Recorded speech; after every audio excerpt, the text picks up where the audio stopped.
Why does it have to be a passing offense in the first place?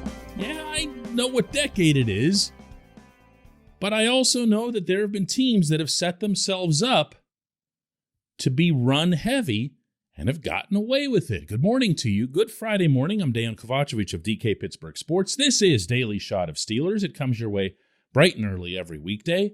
If you're into hockey and or baseball, I also offer up daily shots of Penguins and Pirates where you found this.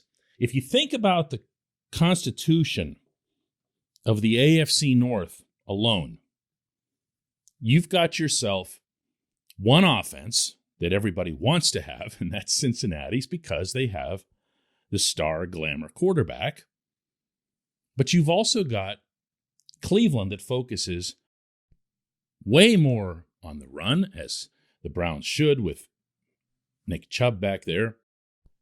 And you've got the Ravens, who very recently were flooring the rest of the league with a run-heavy offense, the likes of which, as Jim Harbaugh was happy to remind everyone, no one had ever seen. So you had half the division focused on the run.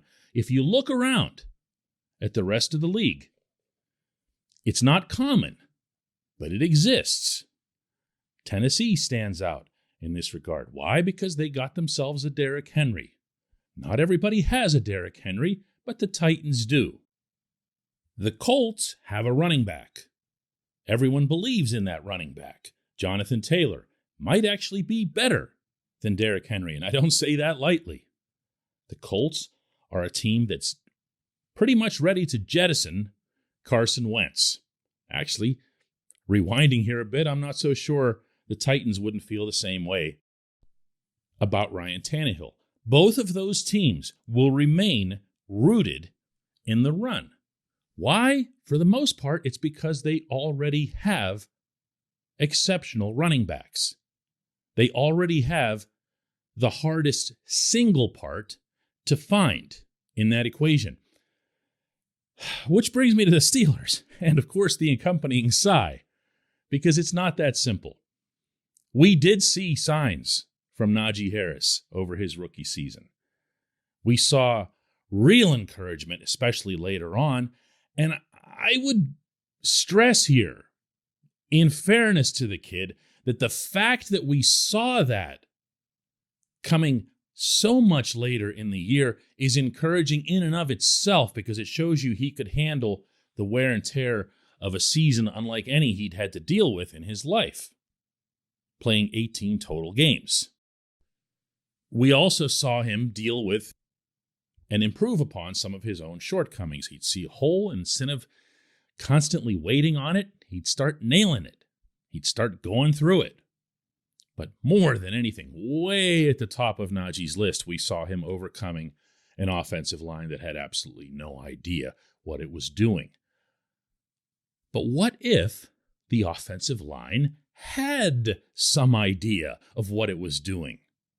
And what if the offense, as it's set up right now, we're still missing wide receivers, the way we discussed on the show yesterday?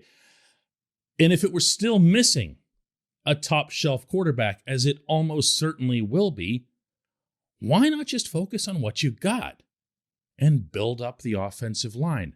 First for the run, then for the pass. This portion of Daily Shot of Steelers is brought to you by Point Park University. Choose from nearly 100 career-focused programs leading to bachelor's, master's, and doctoral degrees. Choose when and how you'd prefer to do that studying, whether it's at Point Park's gorgeous downtown Pittsburgh campus, whether it's online, maybe a flexible hybrid format would work best for you. Find out more about all of this at pointpark.edu.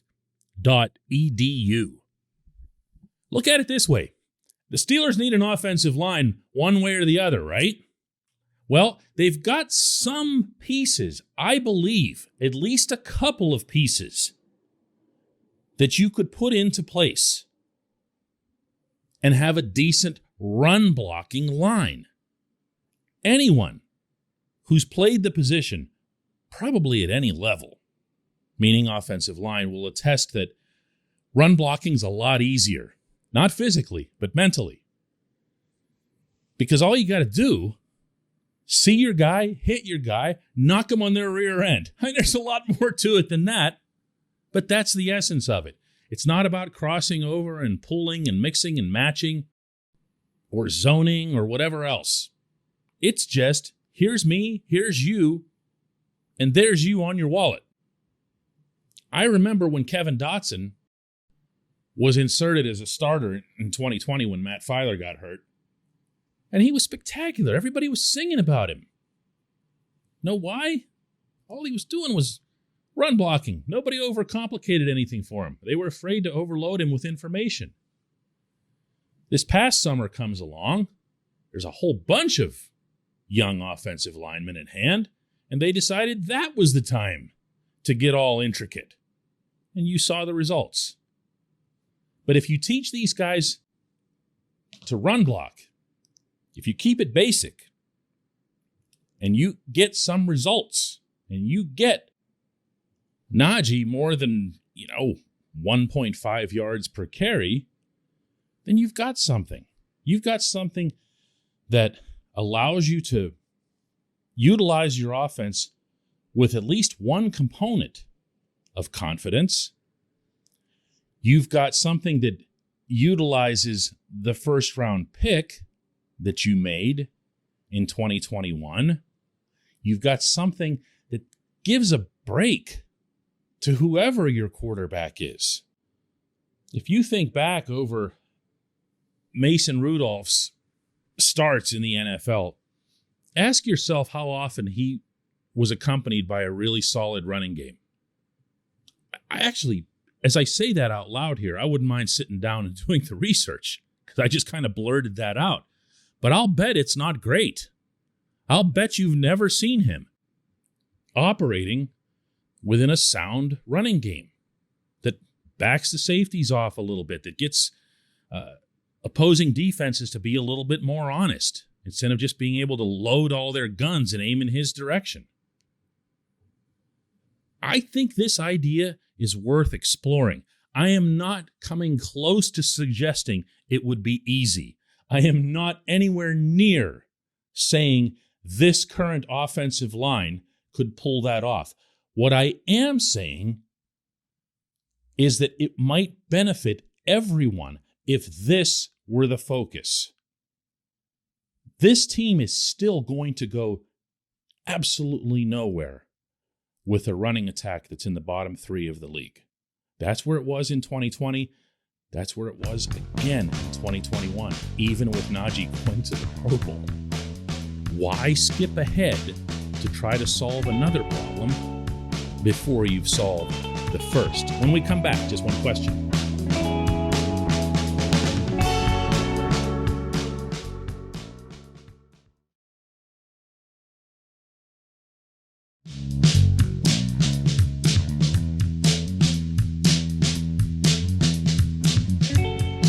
Back. It's time for Just One Question, and that's brought to you always on this program by the personal injury law firm of Luxembourg, Garvin, Kelly, and George, LGKG. They represent people who are hurt in car accidents, who need assistance with workers' comp and medical malpractice claims. The attorneys at LGKG have been designated super lawyers, capital S, capital L, for the past 15 years. And yes, that is a real thing. The super lawyer designation is reserved for the top 5% of all attorneys in Pennsylvania. Learn more about them at lgkg.com or by calling 888-842-5454. And today's J1Q comes from Jeff Butler, who asks, DK, any word on David DeCastro and whether he's officially retiring? Looking back, he was a historically great Steelers lineman. It would be a shame for him to not get a proper send-off. I'm with you on all of that, Jeff. I have immense respect for what Dave achieved in the league. He was a legit All-Pro multiple times. He was a force through whom an offense could run, and I'm underlining the word run, given the first segment that we just had, but also really, really smart. A cerebral player. Most offensive linemen are that, at least the good ones. Dave took it to another level. Really good dude, too. Just one of my favorite people to be around. I've missed him myself. That said, everything that I have heard from that side and from people who know Dave strongly suggests, overwhelmingly suggests, that he's done. He had, when he was shelved, going back to last summer, he had a significant.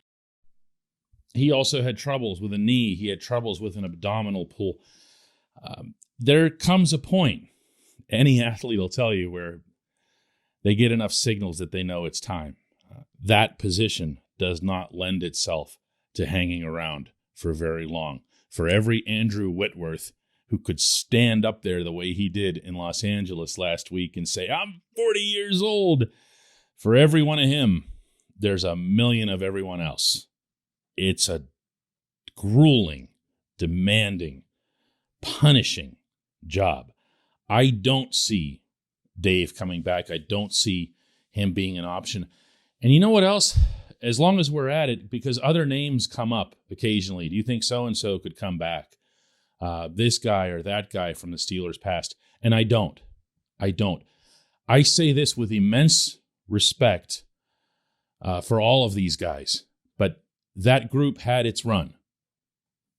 And even by the time they were on their last leg in 2019, they knew they were done. Even the great Marquise Pouncey. So no, I don't see something like that happening. I think what you're going to see, though, is a continuing attempt to work with the guys that they've had and trusted. At least they trusted to an extent. There's every indication from Mike Tomlin that he's not about to give up, for example, on Dan Moore or Kevin Dotson or even Kendrick Green. Kendrick Green, have you seen the picture of him circulating on social media? He's working out with Pouncey. And Pouncey's working with him in terms of trying to teach him how to play center. Now, don't get me started on when that should have happened initially before handing the kid Marquise's number.